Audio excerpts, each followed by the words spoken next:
Well, today I'm going to read you a fantastic story for our Advent calendar. Yeah, because today is the second Sunday of the Advent, which means that we are waiting for Christmas to come. That's why if you have one of these, you can leave the second candle.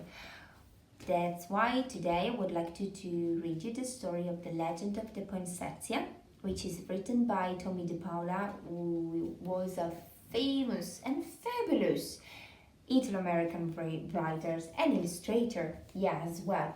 As you can see, I took the legend from Joy to the World, which is a Perfume Books edition, and here you can find three legends that Tomie de Paola has written by, and there are even some Christmas songs. It's a fabulous edition, yeah, it's really fantastic. But let's start reading. Oh, I will say some Spanish words as well because the author decided to use the same Spanish word because it's a legend that is settled in Mexico. Alright. Lucida lived in a small village high up the mountains of Mexico with her mama and her papa and her younger brother and sister Paco and Lupe. Papa worked in the fields with their burro, Pepito. Every evening, Lucida fed Pepito, gave him fresh water, and filled his stall with the clean straw. At home, Lucida helped Mama clean their casita, their little house, and pat out the tortillas for their meals. She took care of Paco and Lupe, and each evening they went to the shrine of the Virgin of Guadalupe near the front gate to see if fresh candles were needed. But every day was not work. On Sundays, the family went to St. Gabriel in the square where Padre Alvarez said the Mass.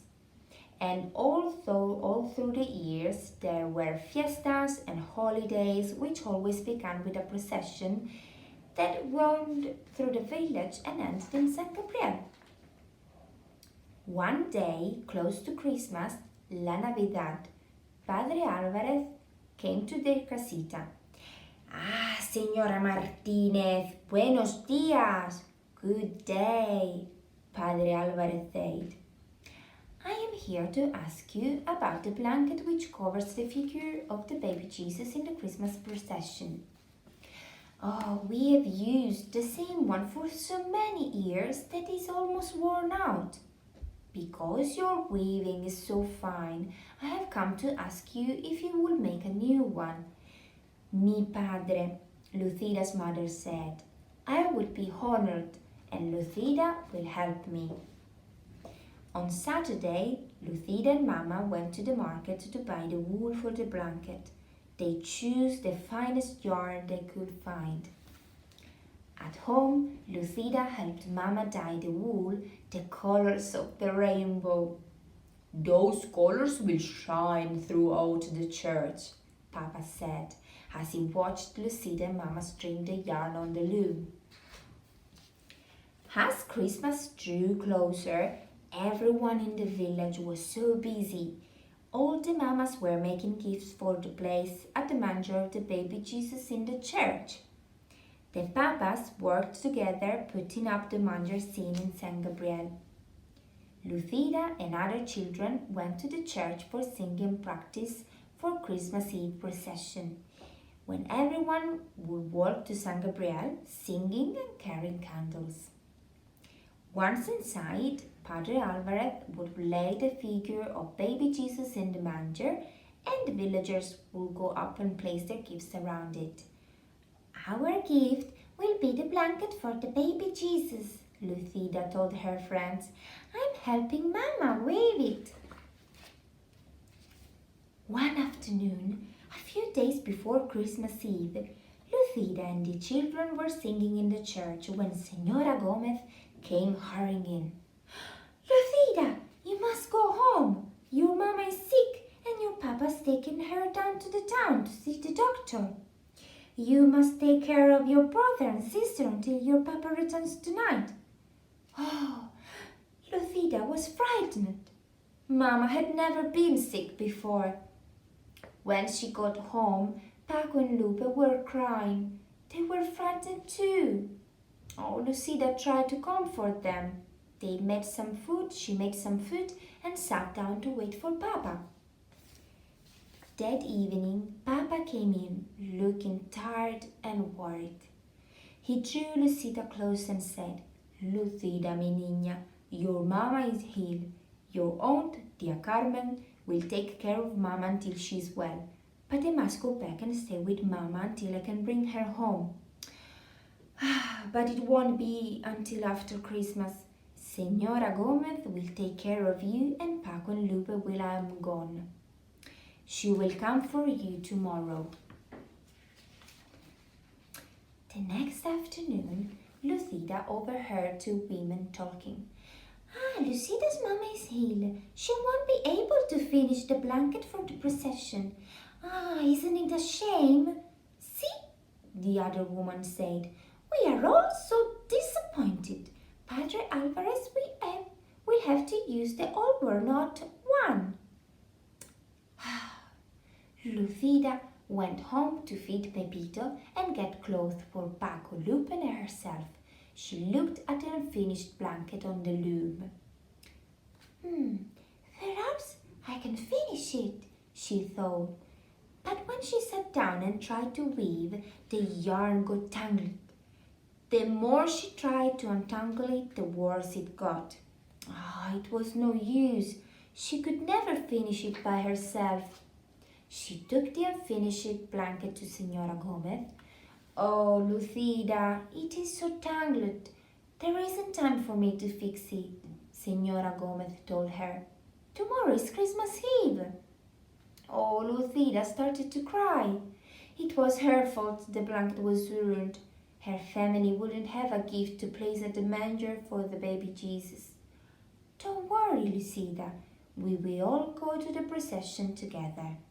Oh, Lucida didn't say anything, but in her heart she felt that she had ruined Christmas. Come, Paco, come, Lupe, it is time to go to the procession, Senora Gomez called on Christmas Eve. Where is Lucida? She was nowhere to be found. Lucida was hiding.